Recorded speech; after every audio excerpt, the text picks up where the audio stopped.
¿qué tal? Yo soy Miranda de Tu Podcast con Miranda. Gracias por estar aquí. En el episodio anterior hablamos de los propósitos, de los sueños, de aquellos que nos mueven por dentro. Pero hoy quiero ir un paso más profundo. Hoy vamos a entender qué pasa dentro de nuestra mente y nuestras emociones cuando sentimos que no tenemos propósito, cuando nos sentimos perdidos, cansados o vacíos. Para eso me acompaña hoy un invitado muy especial, un psicoterapeuta que nos ayudará a mirar el propósito desde un lugar más humano, más real y más sanador. Javier Leal. Muchas gracias, Javi, por acompañarnos el día de hoy. Miranda, es un gusto enorme poder estar, ya tenía tiempo queriendo estar aquí en Podcast con Miranda. Se da la oportunidad y agradecido, muy contento de estar aquí contigo, dando nuestro granito de arena en lo que pueda servir. Ya lo teníamos planeado y nomás no se nos daba. Tengo unas preguntas que en el episodio pasado estuve ya hablando de esto desde el punto psicoterapeuta. ¿Cómo se define el propósito de vida? No desde lo espiritual, sino desde la mente y las emociones. Una pregunta muy profunda, muy interesante. Y yo creo que más que ver desde la psicoterapia, tiene que ver con la parte, como tú lo manejas bien, la salud mental, desde las emociones. El propósito tiene que ver con motivaciones internas que la persona pueda tener. Podemos estar hablando de la motivación extrínseca. ¿Qué es esto? Aquella motivación que viene desde adentro, aquella motivación que no ocupo el estímulo de afuera para yo empezar a hacer cosas. Cuando las personas trabajan en psicoterapia y estamos trabajando la autoconfianza, estamos trabajando la seguridad en ellos mismos, llega un momento en que la persona, son muchos factores los que pueden influir.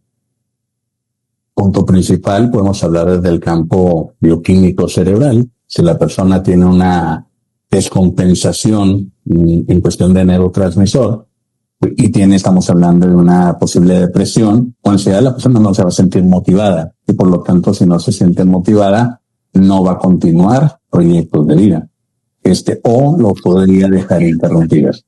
Número 2, podemos tener la cuestión bioquímica adecuada, pero a lo mejor el entorno no es el más saludable para la persona, una dinámica familiar disfuncional donde a lo mejor puede haber una dinámica hostil, discusiones, alguna situación de familia en separación de padres. Anyway, eso influye también para que la persona se sienta desmotivada, pero ahí estamos hablando de la motivación extrínseca. Entonces, si los factores afuera, sociales, familiares, no son los óptimos, la persona sea resiliente y se potencialice y los haga. O número 2, que la persona deje de hacer aquellos proyectos que le pueden hacer crecer. Y ahí estamos hablando de un propósito. Cuando las personas no tienen definido su propósito, eso lo podemos ver como más en los jóvenes, a veces que no saben qué estudiar, que no saben qué carrera tomar, que todavía no saben qué quieren, qué presión hay en ellos, o sea, cómo impacta psicológicamente esa etapa de la vida. En esta pregunta que tú me haces, Miranda, yo creo que tiene que ver mucho con la cuestión de la comunicación que puedan tener nuestras figuras de protección, ¿no? Aquellas figuras de amor que están con ellos, llámese padre, tutores, abuelos, que puedan estar al cuidado de ellos. Yo creo que si hay una adecuada comunicación, y muy importante, que los hijos se sientan escuchados, se sientan atendidos, porque muchas veces en la función del papá o la mamá, en el querer lo mejor para los hijos, existe la posibilidad que exigimos, se puede exigir de más. Y llega un momento que en lugar de tener un hijo que se sienta cómodo, estamos formando hijos estresados, hijos ansiosos. Entonces, llega un momento en que, no, ¿para qué le pregunto a papá? ¿Para qué le pregunto a mamá? Si ya sé que me va a responder. Mejor empiezo a buscar afuera lo que con un amigo con quien me puedo orientar, donde mínimo si me voy a sentir escuchado, pero llega un momento en que son tantas ideas, hay que ver también la etapa de vida. Si estamos hablando de una adolescencia, pues imagínate la revolución de situaciones que puede estar pasando un adolescente, y esto influye para que este menor pueda tener una confusión en definir qué es lo que quiere para su vida.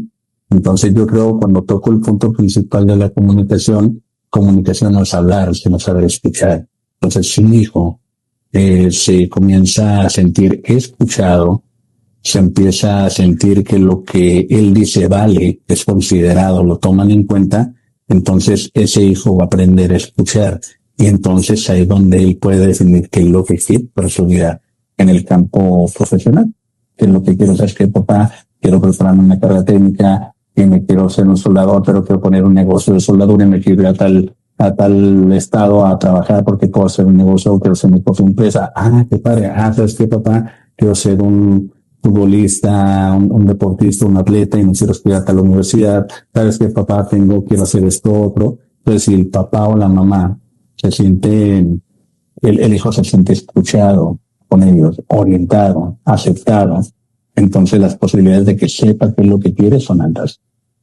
Pero si la dinámica no es adecuada y el hijo no está encaminado de una forma donde tenga una orientación y a lo mejor está en la dinámica con los amigos, en la calle, como dicen, es bien importante saber con quién nos desenvolvemos porque ahí es donde vamos a aprender lo que queremos para un futuro. Entonces, si se va juntando con personas que a lo mejor no tienen un proyecto establecido, pues yo creo que ahí viene también la confusión. Ah, quieres estudiar la carrera, ¿sabes que esto ya sabes, vas a perder el tiempo, de flojera, que te vas a ir, ganas más dinero de esta forma? Entonces, ahí es donde empiezan a llegar las confusiones. ¿El propósito se encuentra o se construye?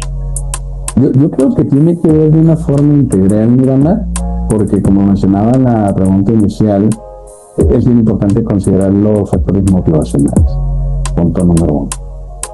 Si la persona se siente motivada, yo creo que va a tener propósitos de vida. Si la persona tiene una comunicación saludable, yo creo que la posibilidad de tener propósitos en la vida son altos. Si la dinámica en la familia es saludable, es funcional, donde se sienta en un área de protección, yo creo que los propósitos ahí van a estar. Entonces, una cosa lleva a la otra. Si tengo una dinámica, tengo una motivación, un propósito muy propio, pues va a salir de mí, va a estar ahí adentro, pero también dentro de los propósitos que yo quiera en la vida, porque miro lo que hace papá, miro lo que hace mamá, lo que hace mi abuelito, miro que tienen las empresas, miro que se están trabajando, que es la empresa familiar. Ok, yo quiero tener mi propia empresa, pero también al mismo tiempo en el camino de crecimiento de vida voy a conocer nuevas áreas y ahí es donde yo puedo construir nuevos propósitos. Muchas personas dicen, tengo todo, pero me siento vacío. Eso lo vemos mucho como en los artistas. Es que dicen, después del show se acaba todo, ¿no? Tienen dinero, tienen fama, pero a veces sí se sienten solos, se sienten vacíos. Ese es un punto... No tienen propósito. ¿Se podría decir eso? Yo creo que sí podrían tener propósito, pero yo creo que estamos hablando de situaciones más de tipo psicológico no resueltas, como por ejemplo, te pudiera decir una persona que tiene un problema de adicciones y tiene padres empresarios donde aparentemente no falta absolutamente nada. Y te pongo el ejemplo, ¿no? Padres con grandes negocios, grandes empresas, pero en la dinámica de él es que cuando yo era niño, refiriéndolo a él, ¿no? Cuando yo era niño, pues mi papá se la pasaba viajando, mi mamá se la pasaba en el grupo de amigas, y pues yo me la pasaba solo en casa. Cuando yo tenía un cumpleaños, mi papá me regalaba boletos de avión para irme con 5 amigos a Cancún, Acapulco, donde yo quisiera ir. Pero ¿qué más diera yo que se pasaran un fin de semana conmigo? ¿Qué más diera yo que mis papás me dieran tiempo de calidad? No es el dinero que necesito, no son los carros, no son los viajes, no son los negocios. Ocupo el tiempo de calidad de quién? De las figuras más importantes para mí, que son mis padres. Entonces, la familia. Contestando a tu pregunta, ese vacío puede venir por áreas no resueltas, por esferas de vida no resueltas, donde a lo mejor no están ciclos cerrados, donde hay ciclos abiertos, donde hay huecos no cubiertos en calidad de vida, en comunicación, en la necesidad de sentirme amado, sentirme aceptado por parte de las figuras más importantes para mi vida, que son estas figuras de autoridad y de amor. Entonces, yo creo que esos huecos, esos vacíos pueden venir por esa situación donde puede haber áreas no cubiertas a nivel de la infancia, de la adolescencia, como seres humanos, ¿no? Esos niños en casa. Ok. La falta de propósito puede generar o puede traer depresión, ansiedad. Yo creo que el no tener un propósito, es que hay diferentes tipos de propósitos que podemos tener, propósitos pequeños, es como cuando hablamos del campo empresarial, corto plazo, mediano plazo, a largo plazo, si queremos realizar algo, ¿no? Algún tipo de proyecto. Entonces van a haber proyectos de gran escala, van a haber proyectos pequeños. Y yo creo que el propósito tiene que ver desde que nos levantamos, el propósito de tender mi cama, el propósito de arreglar mi cuarto, de ver mi cuarto pintado, de ver mi cuarto ordenado, de ver mi cuarto como yo quisiera, el ideal de mi cuarto, porque ahorita que mencionan la palabra ideal influye muchísimo. ¿Cuáles son los ideales que yo tengo de vida, pero cuáles son mi realidad de lo que está pasando en este momento? Entonces, cuando choca la situación ideal con mi realidad, ahí es donde puede venir el conflicto, ahí es donde puede venir sentirme triste, es donde puede venir sentirme que no estoy logrando lo que quiero, es donde puedo sentirme de una forma que a mi edad no estoy cubriendo lo que como quisiera mirarme, está pasando el tiempo, y esto es algo que escuchan mucho las personas, ¿sabes? Que siento que se me da el tiempo y no estoy cumpliendo mis objetivos. Entonces, aquí es bien importante también en esos propósitos, en esos proyectos, qué tan tangibles pueden ser, Miranda, porque si yo puedo tener, no, sí, anda, quiero hacer esto, quiero hacer lo otro, quiero tener tantos proyectos, pero si son inalcanzables, pues no los voy a hacer. Sí es un propósito, pero es un propósito que no voy a lograr hacer. ¿Por qué? Porque están inalcanzables con mi realidad, con lo que la posibilidad de lo que yo puedo hacer. Entonces, esta parte es muy importante, porque si la persona tiene propósitos inalcanzables, pues yo te preguntaría cuántos propósitos va a lograr hacer. Sí tiene propósitos, pero no los va a cumplir.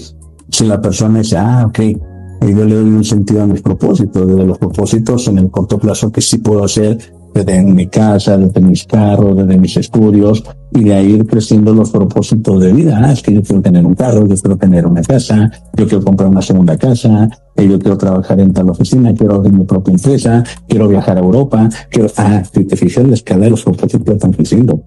Entonces no es lo mismo mi propósito de tener la cama todos los días o mi propósito de irme a Suiza, Francia, España. O sea, son dos propósitos, pero ¿cuál es? Mucho dinero de diferencia. Exactamente. Entonces, ahí cuando hablamos de propósito, la persona pudiera tener propósitos, pero a lo mejor dice, oye, tiene propósitos, pero no lo logra.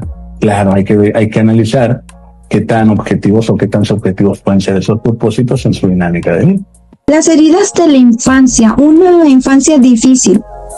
¿Crees que las personas que pasaron por cosas fuertes de niños tengan más difícil la vida para encontrar el propósito ya estando pues de adultos, ¿no? Ya siendo tal vez padres de familia, que sus propósitos se vean afectados por la infancia? Mira, aquí yo creo que puede variar entre las personas la palabra resiliencia. La palabra resiliencia tiene que ver con aquella fortaleza que la persona va teniendo ante las adversidades. Entonces, hay personas que pueden tener situaciones traumáticas en la infancia, X experiencia, donde pueden haber situaciones de accidentes automovilísticos, situaciones familiares de pérdidas, pero llega un momento en que el niño, el adolescente o la persona, de alguna manera, logra salir adelante y no se mira vulnerado ante la situación. El ejemplo no es claro, ¿no? Donde está el niño viviendo entre padres ricos y el niño termina primaria, termina secundaria, preparatoria, universidad, hablando que en México, ¿no? En Estados Unidos también pasa, entonces el niño jamás consumió drogas. Ahí estamos hablando en caso de resiliencia. El niño siguió estudiando, terminó universidad, y dices, ¿cómo es posible que puedo terminar la universidad sin sus padres? Está súper disfuncional la familia. ¿Cómo es posible que puedo lograrlo? Ahí hablamos de resiliencia. Sin embargo, hay otros casos también donde las adversidades, las situaciones de vulnerabilidad, donde son expuestos menores y traumas infantiles, sacan ese coraje, esa energía para empezar a crecer y hacer cosas para salir precisamente de esa situación. Entonces, son personas que son muy buenos en todo lo que hacen, empiezan a crecer, empiezan a realizar proyectos fuertes de vida y los logran. Y están otro tipo de personas donde a lo mejor se miran vulnerables, limitados en lo que quieren hacer, y es como no concluyo lo que quiero. Sí quiero, pero no sé cómo continuar. Entonces ahí es donde podríamos hablar de que afectaría de alguna manera estas situaciones de experiencias traumáticas en este tipo de personas. Pero entre una persona y otra persona hay una diferencia.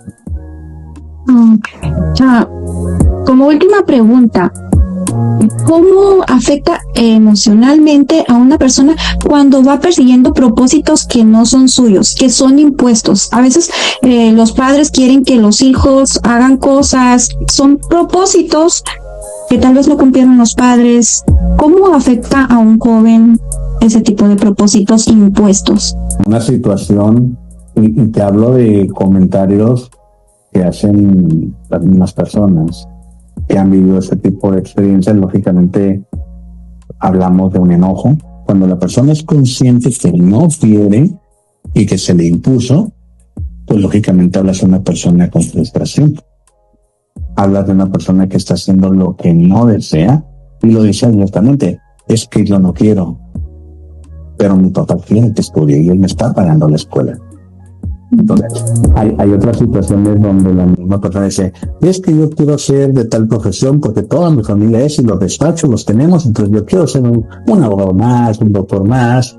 Entonces, ahí es diferente la dinámica porque la persona está estudiando, pero sucedió que ante esa presión social, familiar, y no bien la presión propia, porque a lo mejor los papás no le exigen, pero es una exigencia propia de cómo voy a defraudar a la familia si toda mi familia es un despacho de tal o tal profesión.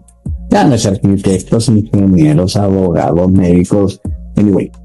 Entonces la presión ya es propia, es como yo, es como el chavo que quiere ser artista cuando todos son científicos, ¿no?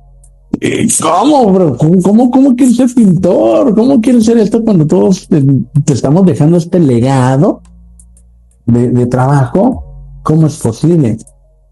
Eso es en el campo cuando a lo mejor hay rigidez en la toma de decisiones de los padres, ¿no? Porque sí nos ha tocado situaciones donde los papás apoyan totalmente. Estudia lo que te haga feliz.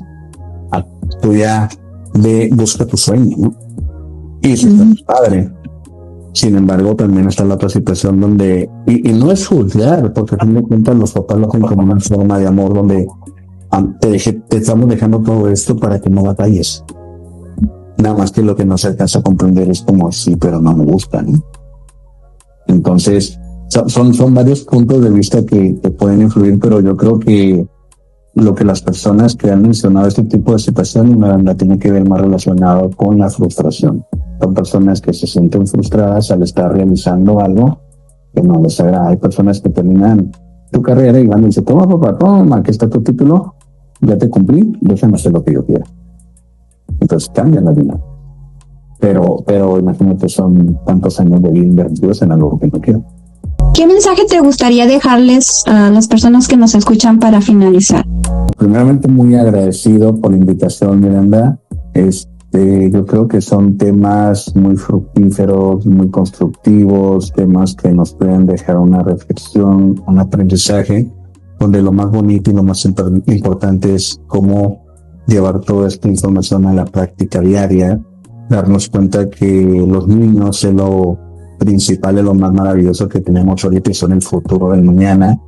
Es importante que nosotros como adultos, en el aquí y en el ahora, tener esa conciencia, el darme cuenta de cómo potencializar a estos niños que están ahorita creciendo, que vienen con dinámicas muy diferentes, con potenciales muy diferentes. Es como saberlos encaminar, invitarlos a la importancia de tener una comunicación amplia, precisa, el saber escuchar, más que hablar muchas veces, evitar hablar. Ok, soy el adulto, soy el que probablemente sé qué te va a ser lo mejor para ti, pero también hay que recordar que no te preocupes de todo lo que le digas a tus hijos, preocúpate de que siempre te están observando. Entonces,